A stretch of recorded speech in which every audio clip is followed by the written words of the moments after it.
Ahir, Neus Munté, al Tribunal Suprem, va dir que mai, mentre ell havia estat al govern, s'havia plantejat la via unilateral i que sempre s'havia treballat el pacte, la via del pacte per arribar a acordar un referèndum amb l'estat espanyol. Ha sortit gent de l'òrbita d'Esquerra i, en general, dels partits independentistes, dits independentistes, que en realitat cada vegada s'està veient més que són autonomistes, que han dit que tothom sabia que la via que hi havia damunt la taula no era la via unilateral.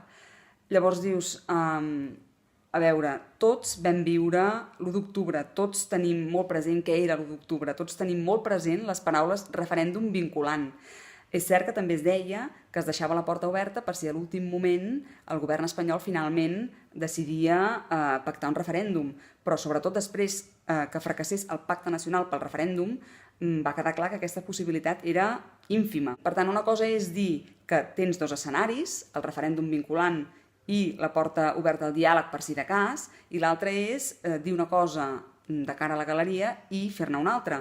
Llavors, què ens deien? Ens deien que hi havia dos escenaris possibles, un de prioritari, que era el que es corresponia amb el vot de la gent, recordem que venia de les eleccions plebiscitàries del 27 de setembre i que llavors es va replantejar amb el referèndum i, per tant, el compromís era aplicar el resultat fos quin fos, i l'altre escenari era aquest de la porta oberta al diàleg, que anava molt en la línia de, és a dir, no del vot de la gent, perquè no és això el que havia votat la gent, però anava més aviat en la línia d'Europa, el món ens mira, etc. No?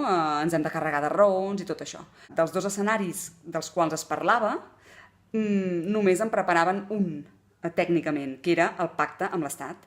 Per tant, això és un frau democràtic i presentar aquest frau democràtic com un sobreentès amb els votants que en realitat tothom sabia que la via unilateral no estava damunt la taula, això és una manipulació. Hem de tenir molt present que ens volen desorientar, ens volen confondre, volen fer-nos còmplices de la seva renúncia a la independència, però no ho aconseguiran.